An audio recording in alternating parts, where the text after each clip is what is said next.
in HD. This is 13 Eyewitness News Tonight. People along the border are living with the fear of violence daily. The battle for control over Mexico's drug trade has spilled over into towns in Texas where people have been warned not to travel. Today, Texas Governor Rick Perry activated a plan to try and stop the violence, putting more of the state's resources on the border. And good evening, friends. I'm Dave Ward. And I'm Gina Gaston. We have live team coverage of the impact this violence is having, including more on Perry's announcement. But we begin in Brownsville. Eyewitness News reporter Ted Oberg talked to people who live in border towns, and he is live with more on how the violence has changed their lives. Ted? Gina, it's been a very busy and very dangerous week along both sides of this border. In Juarez earlier this week, Americans were killed. On the Texas side in McAllen, Mexicans were shot on Sunday. Now Governor Perry says he's had enough. He's rolling out his plan to keep the border violence from spilling over any further. And experts we talked to say it just may work.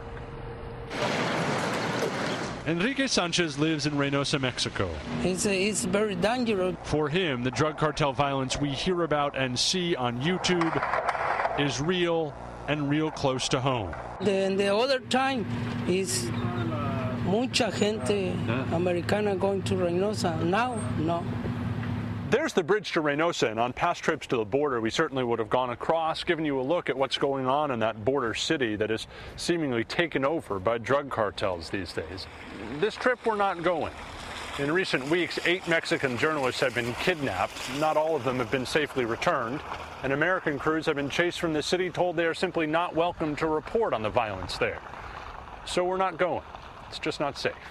Victor Rodriguez is the chief of McAllen, Texas's police department. His city is 7 miles from the border, but Sunday, border violence came to him. 2 men were kidnapped and shot after meeting at this McAllen Walmart. One was dumped in a canal with a gunshot wound to the head. Late today, police charged Jose Ventura from Reynosa, Mexico, with attempted capital murder and hope to link him to the cartels.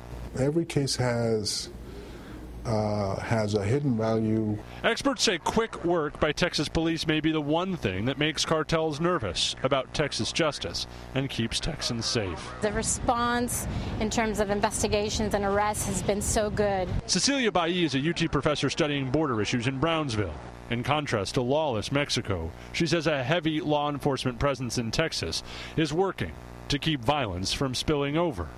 For now. We've continually been surprised by what the groups are willing to do, so I would not say, never say never. Mexican President Felipe Calderon was in Juarez, Mexico today, the city most affected by this drug cartel violence. There he was shouted down by protesters who've grown impatient with the thousands of murders there every year linked to the drug cartels. He's pledged even more help. Live in Brownsville, Ted Oberg, 13 Eyewitness News.